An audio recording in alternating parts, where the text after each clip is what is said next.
Hello, today's lecture is on climate change. We will start with the factors and sort of background on global climate change and then move to some localized impacts, both from changing weather conditions, changing climatic conditions, but also how it's impacting the oceans from ocean acidification to sea level rise.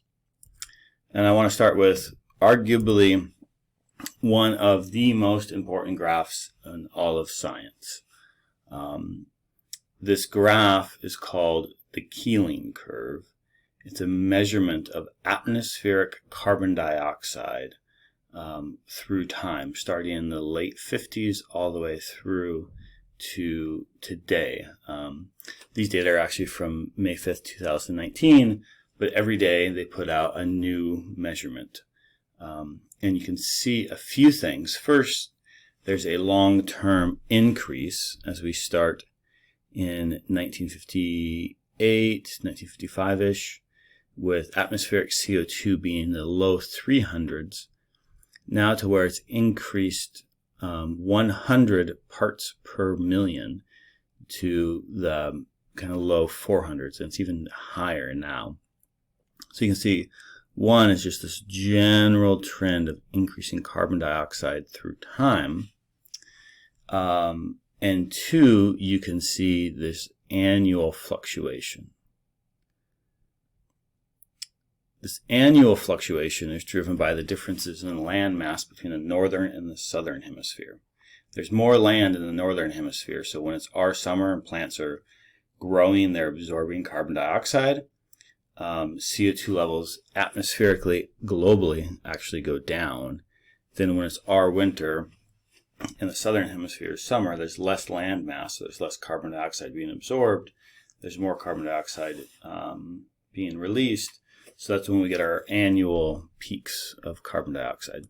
So there's this degree of interannual variability, which makes it clear that you need multiple years of data to detect a trend, right? Like if you imagine this graph was lopped off at 1965 and we only had 10 years of data, well, it kind of looks like it's going up, but all the data overlaps, so it's really hard to say anything. So this is a long instrumental record of carbon dioxide. And these data were initially started by David Charles Keeling, observing carbon dioxide at Mauna Loa in Hawaii. And so they had a station at the top of a mountain in Hawaii where every day they'd go up with the vacuum glass cylinder, open it up, air would rush in, then they would ship it back to San Diego and measure the carbon dioxide values. And this had been going on for quite a while. That Keeling is now passed, and his son, Ralph, now runs the same program at Scripps Institution of Oceanography.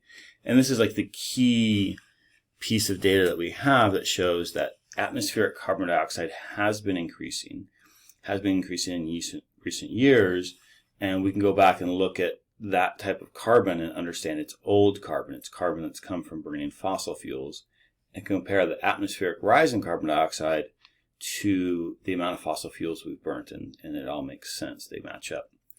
And so I think this is like the foundational piece of information we have that tells us about anthropogenic impacts on the environment, about how people's use of carbon has resulted in a net increase of carbon dioxide in the atmosphere.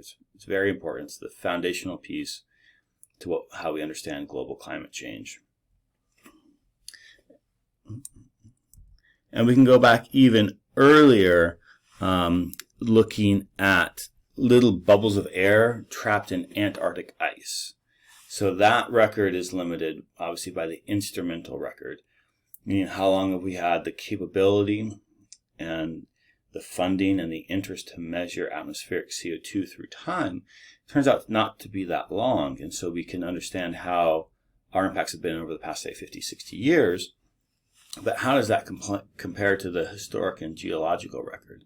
So in Antarctica, there's layers and layers of ice that go back to 800,000 years before present. You can core through that ice, melt the ice, and the little air bubbles trapped within the ice, you can measure the amount of carbon dioxide within those bubbles. Now we can see Today, this graph has us today at 405. Right now, we're probably at we're over 415 now, so it's even higher. And then it has, so this is the instrumental record, and this is the ice bubble record. And you can see there's a pretty clear pattern of going up and down. So yes, the amount of carbon dioxide in the atmosphere has varied through time. And it has risen sharply. That's happened before. We've had dramatic increases. But all of that variation is important to put in context of it's under 300 parts per million. We're currently over 400, so that's a large increase. Secondly, this record goes back to 800,000 years before present. Anatomically modern humans have been around for maybe 300,000 years before present. So we've seen some of these changes through the existence of our species, but we're very, very recent. And we start talking about changes, the way the globe worked, the way the world looked 65, 125 million years ago. Well, those way preceded the existence of humans, and so whether or not we're able to survive in those conditions, produce enough food, things like that are really unclear.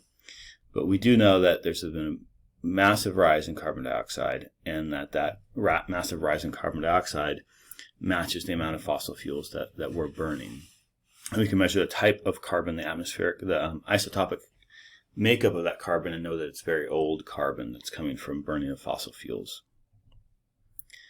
The addition of CO2 in the atmosphere is a greenhouse gas, and this is really basic science, that carbon dioxide helps trap heat into the atmosphere. That energy from the sun comes down, bounces off the earth, and without an atmosphere, it would just bounce back off and we would not be able to trap heat within the planet. So you can think about like the moon, which doesn't have an atmosphere. There's hot sides and cold sides, and they're dramatically different. Without an atmosphere to trap in that heat, we would not have a habitable planet.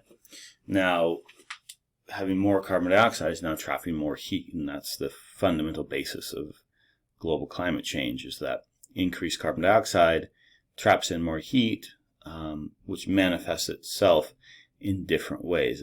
It could be increased storms, it could be things like that, more rain. It depends on where you're at and how that addition of heat changes global circulation patterns. So it's really, really interesting, and something that we've known. This is a quote from Savant Arrhenius from 1896, that is the mean temperature of the ground in any way influenced by the presence of heat-absorbing gases in the atmosphere? That was one of his questions.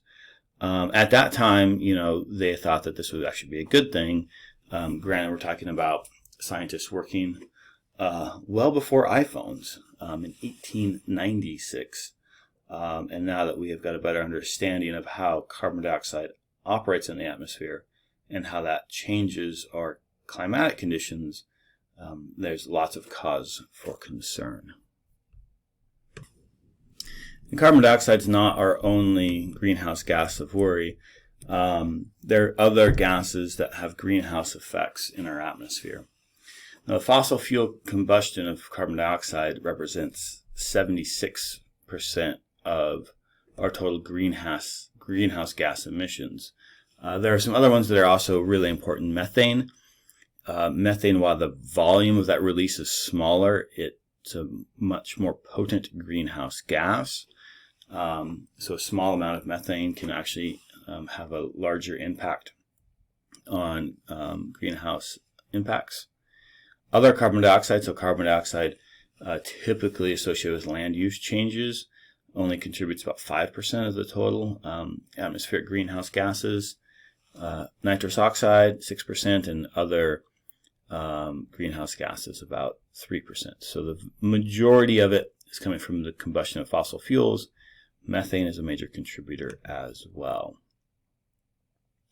And this is looking at the U.S. energy consumption by major fuel type. So how are we generating our what's the source of our energy? So non-fossil fuel, typically renewables, hydro is the largest constituent of this. Wind and solar make up a constituent of this as well. Petroleum is 37%. So this is energy use, not necessarily just creation of electricity, like the types of energy that we use. Transportation, things like that are also included. Natural gas is 29% and coal is 14%.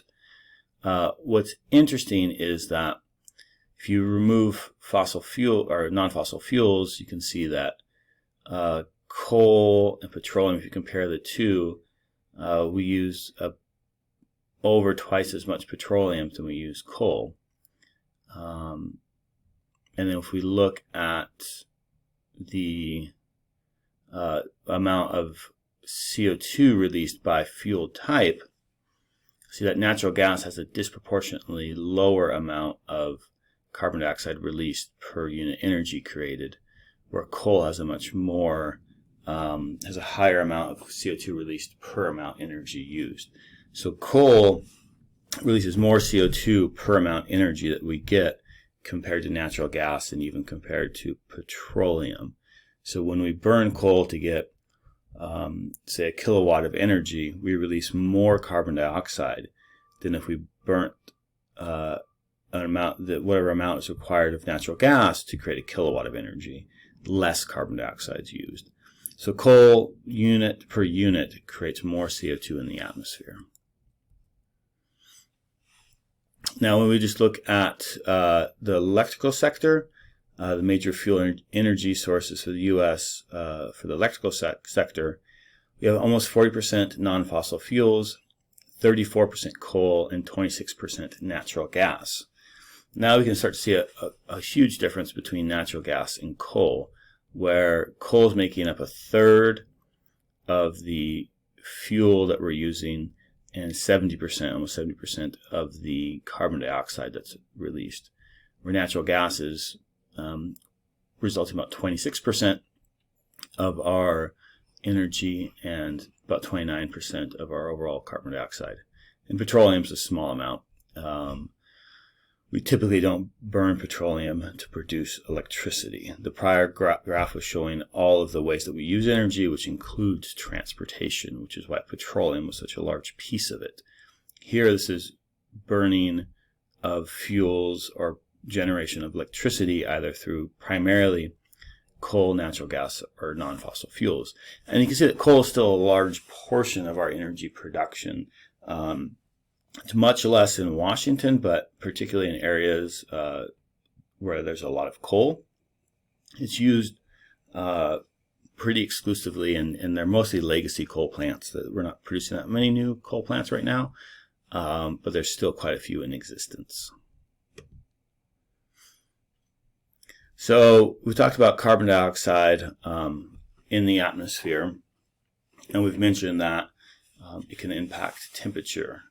This graph is showing the comparison of the two, the comparison of atmospheric carbon dioxide using both the Keeling curve, the modern instrumental record, as well as data. These are probably from either tree cores or bubbles trapped in ice to create a historic record down to the 1880s. And so this is the amount of carbon dioxide in the atmosphere.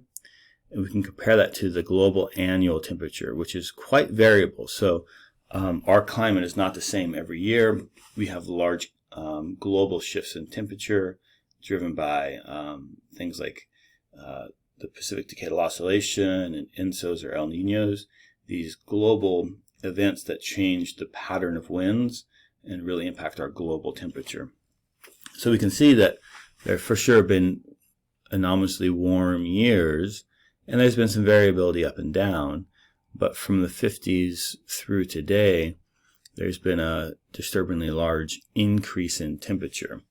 And so this is taking the global average from 1951 to 1980, plotting it down the middle, and then comparing that to recent temperatures and past temperatures. So this is deviations from that average, and this is the amount of carbon dioxide. So since kind of the early 60s, we've had a higher than average temperature, on the average of, or up to about almost 1 degree centigrade. Now, when we're thinking about impacts in the environment, typically we impact the land before we impact the marine environment. That our impacts as terrestrial organisms, most of our impacts happen on land, and then we precede those impacts in the marine environment. We tend to clear land, we tend to extirpate or greatly reduce land mammals that we use for food before we do that same thing in the marine. So it does give us a little bit of opportunity to think about how do we want to manage the marine system when we've seen all these impacts on land. The same thing is going to happen in the marine environment. We started farming on the land before we started farming on the sea in large scales in recent human history. So it gives us a little bit of buffer, but it also gives us maybe a little bit of a crystal ball to think about how things are going to change. And this is kind of an idealized timeline of before the Pleistocene extinction, where we had woolly mammoths and ground sloths, on through the industrial area, and then perhaps some future where we live in silos and we have greenhouses to grow all of our food. In the marine environment, we might have floating cities, wind power, sea power, and like these fish pens, which are actually coming. And this is showing going from a marine environment with lots of large mammals and lots of large predators to one that's primarily jellyfish and slime. And that's generally what we're seeing. We've had some recovery of large animals, but we're typically lose our large animals, and we move down the food web from things that eat fish to eat fish to things that eat phytoplankton directly, the kind of lower trophic levels that tend to be smaller organisms. In the ocean, ocean acidification is happening rapidly. Approximately 25% of the carbon dioxide generated by humans since the mid-1700s has been absorbed by the oceans. So the oceans are a big carbon dioxide sink. Ocean acidity has increased about 30% since the start of the industrial age, and it's projected to increase 100 to 150% by 2100. The current rate of acidification is nearly 10 times faster than any period over the past 50 million years. So we talk about deep time, 10 times faster than anything seen over the past 50 million years is a massive number, particularly when you consider that humans have only been around for 300,000 years. Currently, about 20 trillion pounds of CO2 are added to the ocean by fossil fuel burning every year. Now, 20 trillion pounds is kind of a random number. So that would be the equivalent of tossing 2 trillion 10-pound bowling balls into the ocean every year, which equates to roughly 266 10-pound bowling balls per person per year. So that would be like if every Monday through Friday, every weekday, you had to take a 10-pound bowling ball down to Bellingham Bay and chuck it in. That would be the equivalent of how much carbon dioxide is going into the ocean. So every Monday through Friday, think about, okay, I got to take my 10 pounds of CO2 and go dump it in the ocean. That's effectively what we're doing. And as we've seen an increase in carbon dioxide in the atmosphere, there's also an increase in carbon dioxide in the ocean, which causes ocean acidification. That when you add carbon dioxide to water, it creates carbonic acid. We'll go through the chemistry for that in a minute, but don't get too stressed out about that. So again, here's our atmospheric CO2 record showing this increase. Now, we've only been monitoring CO2 in the ocean for a much less time. It started more recently in the kind of late 80s. And one thing you can see right away is that it's way more variable. That carbon dioxide in the ocean is more variable because the ocean is like a bunch of different layers. You can think of it like a multi-layered cake. And those layers at the bottom are much older, and they've had all this organic matter fall and rain down on them that gets combusted or disintegrates. And with that microbial activity, they're breaking down that organic matter and releasing carbon dioxide. And so there's more carbon dioxide in the lower layers because of that. And when that water comes up to the surface via upwelling, is oceanographic processes that bring old water that's had a bunch of organic matter rain down, decompose, bacteria attack it, eat the organic matter, release carbon dioxide. When that old water comes to the surface, it's higher in carbon dioxide. So it's harder to get a consistent signal through time, which is why we see this massive amount of variability that sometimes you'll go out and measure, and it's recent water. It has a lot of phytoplankton growth happening, a lot of photosynthesis happening. It'll have lower carbon dioxide. You go out another day, and there's been a big storm that's pushed that water off, brought in that old carbon dioxide rich water, and you sample that. So right away we see there's massive difference in variability. But what's super interesting is the trend for ocean carbon dioxide and the trend for atmospheric carbon dioxide are almost identical. And then we can also measure the pH of the water, the acidity of the water. And we can see there's a trend going in the opposite direction, which makes sense. You add more carbon dioxide, the water gets more acidic. Acidic water has a lower pH. So here, going down, lowering of pH is bad. That makes the water more acidic.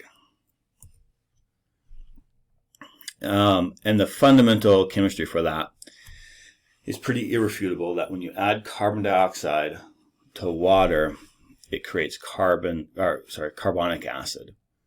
It also ties up carbonate ions to make it harder for organisms to calcify. Organisms that calcify, corals, forams, clams, create calcium carbonate.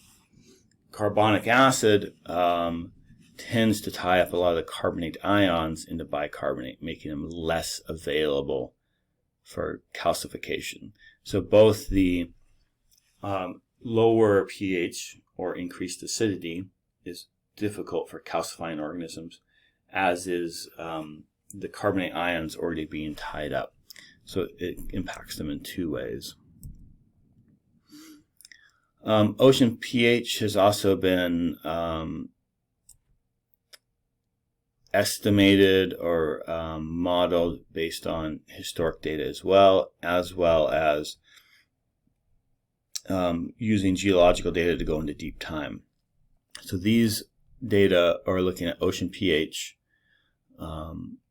contemporarily, and then these projected or calculated historic data. So these are years before present in the thousands, so 125,000, 250,000, 375,000 years before present, are based on boron isotopes in forams or plankton. And so there's some minor elements that exist in calcium carbonate and that exist in organisms that have that can survive that long in like sediment cores, where you can pull them out and measure the specific chemical in them, and that gives you a proxy for pH. So these are all based on paleoproxies, are what they're called, and it's a way of getting at how things have changed well before our instrumental record. So we can see that pH has varied in the ocean through time, but never has it been this low based on this record, nor has it changed this rapidly. And then here's the modern data showing a projected 2100 point, and then our pH through time. So we're seeing a decrease in pH in the oceans at an alarming rate, greater than we've seen in our geological record, for which we have data, which goes back to over 300,000 years before present, which is quite a while. Now, then we can say, well, what's the impact on organisms, particularly what's the impact on organisms in the Salish Sea? One of the super important organisms in the Salish Sea is Zosta marina, also known as eelgrass. Eelgrass is a flowering plant that lives in the nearshore marine environment. So if you go down to Padilla Bay is one of the largest eelgrass beds on the west coast, even down to Boulevard Park or Marine Park in Fairhaven. At low tide, you'll see eelgrass, and it's like long grass that actually produces flowers and seeds.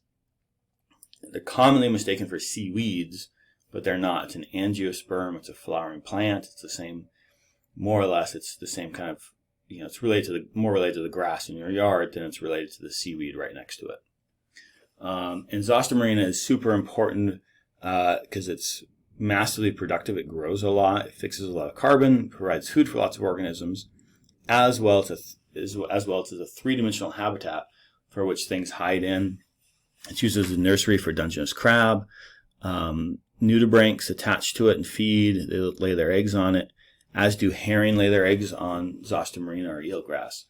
So it's really important both for its function as a plant, bringing in CO2, creating oxygen, fixing energy for animals to eat, as well as it's a really important habitat.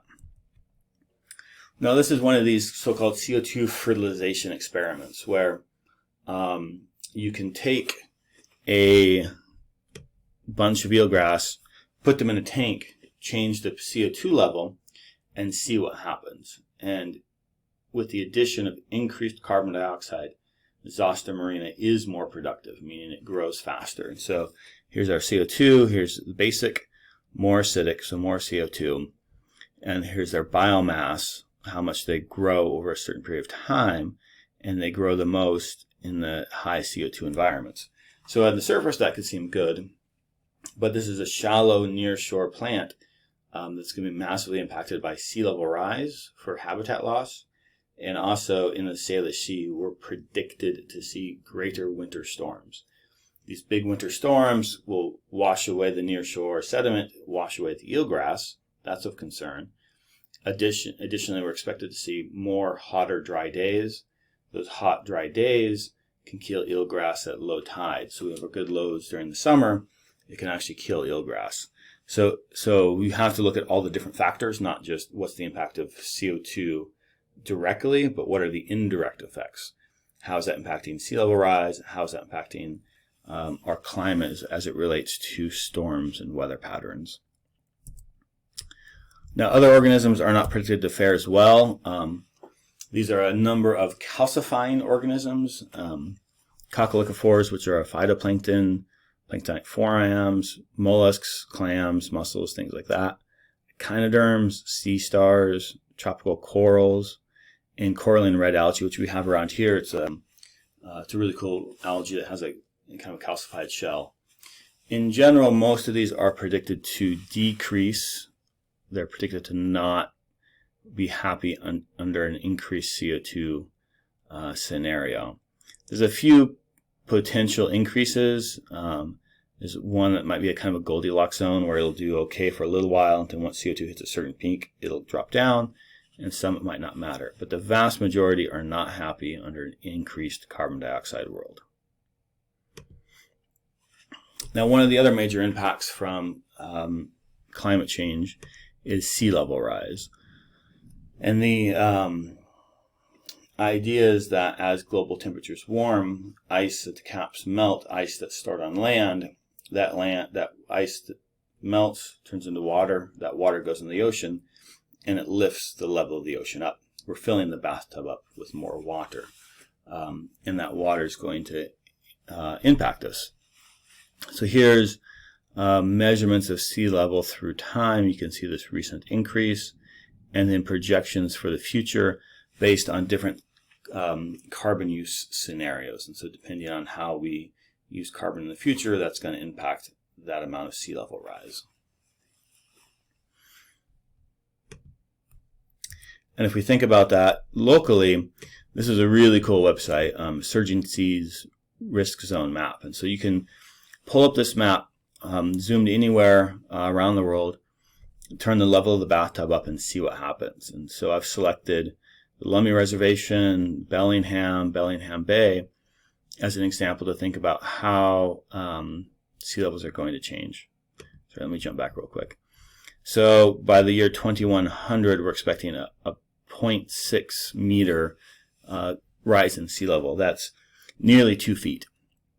So keep that in mind. Within the next 80 years, we're expected to see a 2-foot sea level rise, or a little bit, about a foot or so more than what we have now.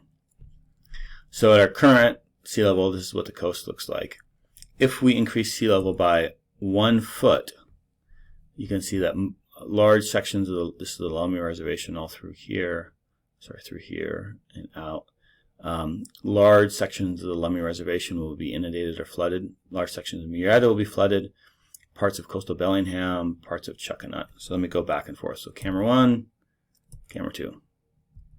And all these areas turn kind of flood into like marsh areas. So they're not directly underwater, but they will be exposed to winter storms. So that's a large amount of area. A lot of the development on the reservation is kind of in this corner where the casino is.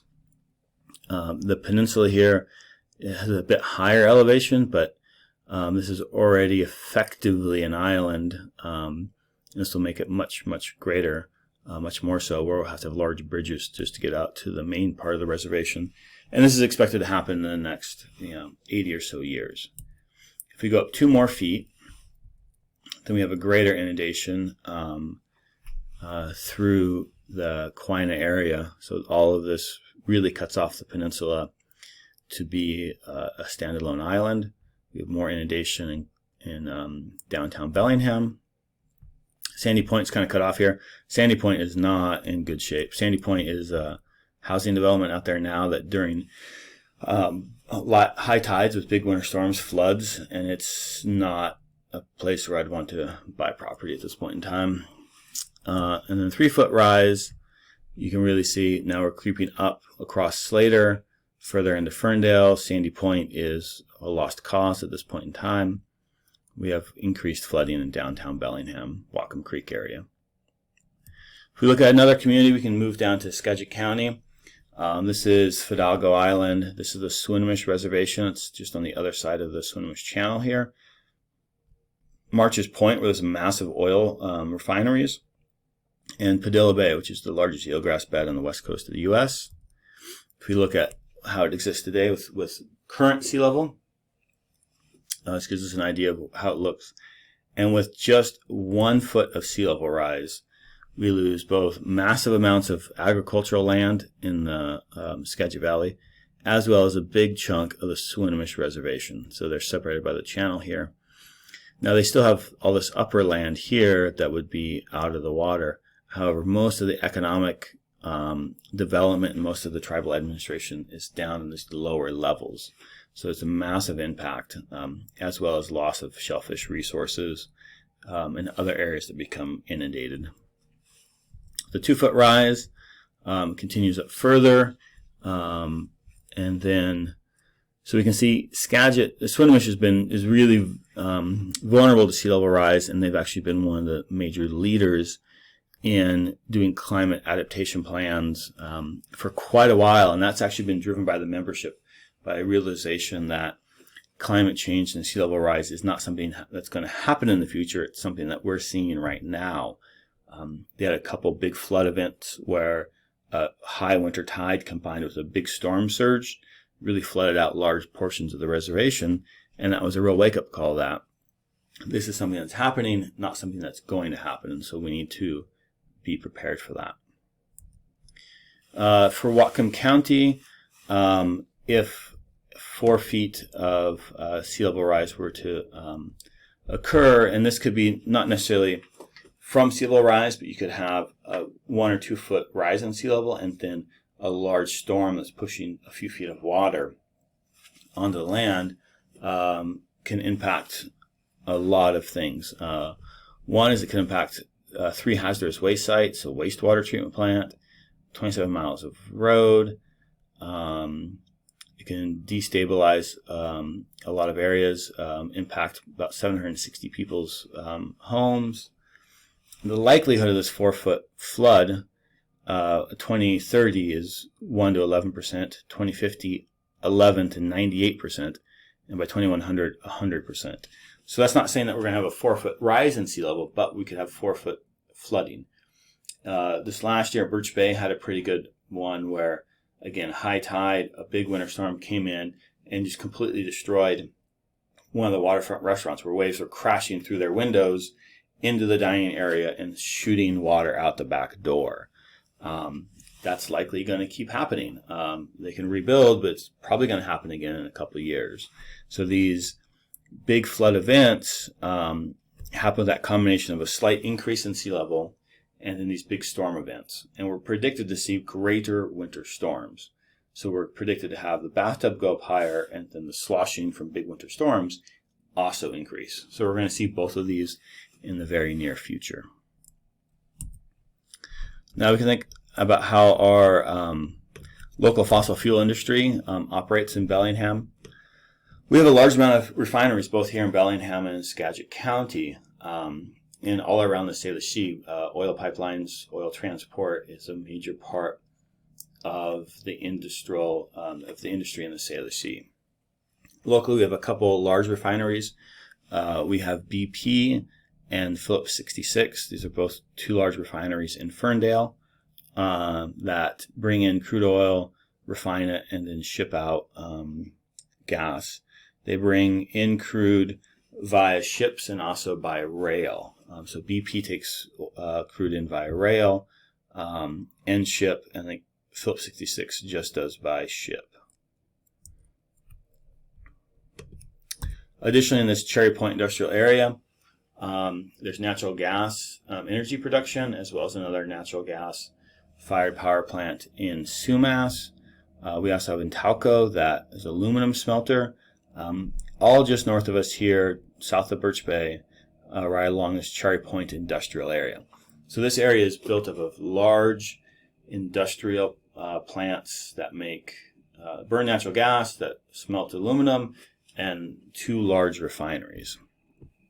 And this area was also proposed to have the Pacific Gateway Terminal. And this was a proposition a few years ago where a company wanted to build a large coal terminal to ship coal from the interior of the country to China. It was a system where coal would come in via rail, get loaded onto massive ships, much larger than anything that we have going through the Salish Sea today, and ship it to China.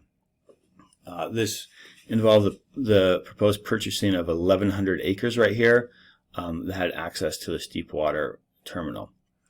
Now this makes sense from a development standpoint because you've got rail right nearby.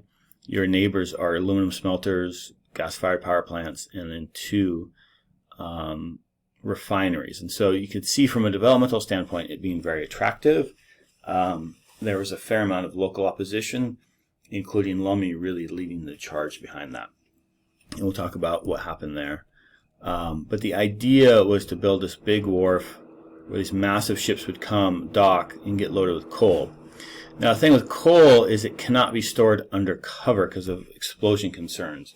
So when it's being transported by rail, they're in open train cars, and when it's held on site, it's held in open pits. So they spray water on it, and the idea is to put wind fins up to keep it from blowing away. There's some coal terminals up in Delta Port, just across the border in BC, and on a windy day you can just see the black dust just washing out. So they don't really contain the coal as much as they say they do, but that's the idea, is to have kind of a concrete lined pit, dump the coal in there, spray water on it, and have a big fence to keep the coal in. You can also go out to areas where coal trains go over, like rail bridges and things like that, and you can just see piles of coal dust that it does blow out of the cars, because again they can't be contained because of explosion risks. So the idea is to build this big coal terminal, load up these massive ships that are larger than anything we currently have in the Salish Sea, and have about 300 a year come in and out. So we have 600 trips in and out of the Salish Sea, through the Straits of Juan de Fuca, out to the Pacific Ocean, across the ocean, dump the coal in China, come back, do it again. And so the idea was to export coal from the U.S. overseas through a local new development, a local port.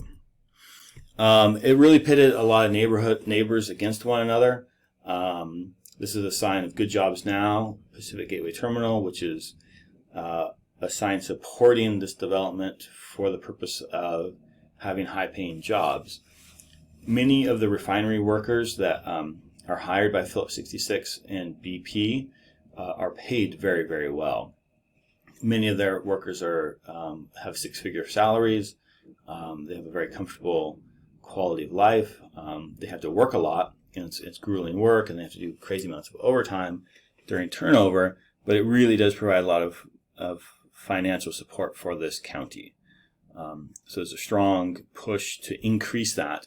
However, there's no guarantee that the new facility will pay the same wages as the existing refineries, as they're unionized, and they're increasingly trying to bringing in more and more subcontractors to not have to pay the high wages of their union workers. So there's no guarantee that that would be a union shop, nor that they would compensate their staff at the same rate that some of the existing facilities do. But nonetheless, it would bring jobs to the area. And right next door, you'd have somebody who does not want the environmental impacts, both locally and globally, from the removal of coal, bringing it halfway across the country, spilling it along the way, loading it into large ships here, sailing it halfway around the world to burn it for electricity. As well as there was a fair amount of opposition just due to the number of increased trains in the area, that having all these trains coming in and out would cause traffic issues as well. So this was really a very hot topic that put neighbors against one another. The Lummi tribe was in direct opposition to this development, not only for the environmental reasons, but also the location of this coal terminal is called Wauchiacan, and Wauchiacan is one of the larger Lummi village sites, and so it was a really important winter village site. There's a lot of burials there. There's a lot of important archaeological sites. There's a reef net site just off the front, so they were opposed to it because they didn't want their archaeological sites, their ancestors buried. They didn't want them bulldozed over. This is Jay Julius here. Jay often said, it's like saying, hey, we want to do this new development at Arlington Cemetery. It'll be fine. We'll put down a layer of dirt and put down a layer of concrete over all the soldiers buried at Arlington. They won't be disturbed. It'll be totally fine, but we want to open a new refinery there.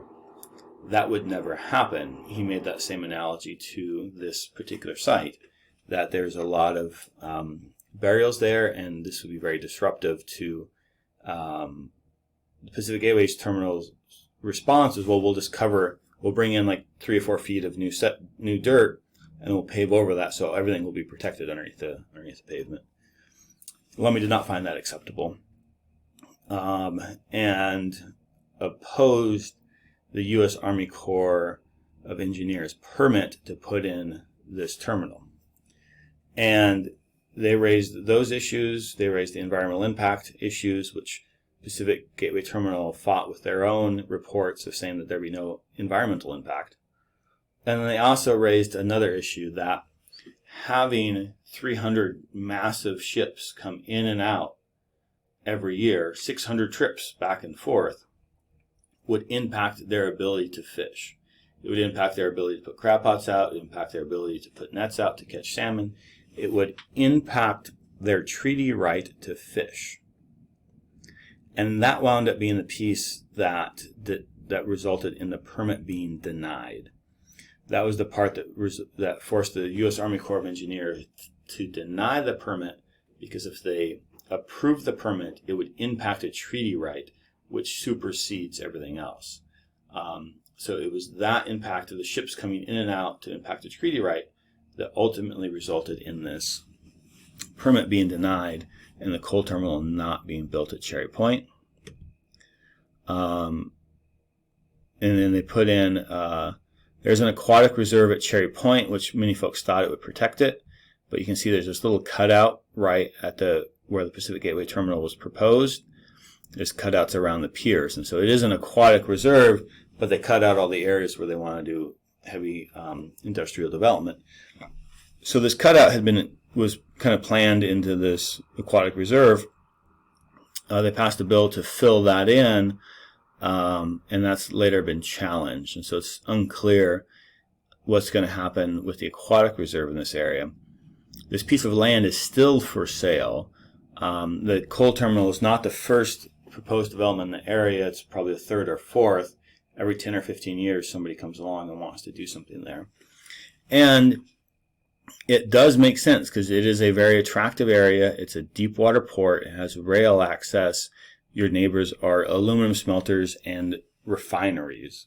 And generally, the political climate in North County is supportive of this sort of development. So it's a really interesting place. You can go there and hang out at the beach at Cherry Point. On Google Maps, it calls it a derelict conveyor. It's worth going up there and taking a look at. There's an intact saltwater marsh that's right nearby. That is a bit drained because when they were doing the site work and kind of preparing for the coal terminal, they moved some stuff around to kind of basically devalue some of the ecological values there. One of which is this really cool salt marsh that's a really rare habitat. But they were able to move some of the water and kind of kill that area. But it's worth going up there and looking around. They have great sunsets. So the fight's not over. There's still some concern about reversing that bill to close that last little gap in the aquatic reserve. It's still an ongoing issue, and it's something that's worth paying attention to. This happened again probably about 4 or 5 years ago, but it's going to happen again. And it's one of these examples to me of proposed development and one small group fighting it and then perhaps winning, but then another one comes in, another one comes in, another one comes in. And so it's this war of attrition where you have large external developers with deep pockets coming in and one small tribe having to bear the weight of that fight. And if that happens over and over and over again, eventually people just aren't going to be able to finance it. They're not going to be able to have the stomach for it, the energy for it. And so there could be this sort of war of attrition that's happening. It's worth paying attention to, and it's worth watching. So for this lecture, I'd encourage you to know what the Keeling curve is, not necessarily the values, but just kind of be aware of it. That ocean acidification is a decrease in pH. They've both been measured, is important. And that local, even small amounts of local sea level rise are really going to impact 2 of our local reservations, both the Lummi and the Swinomish Reservation.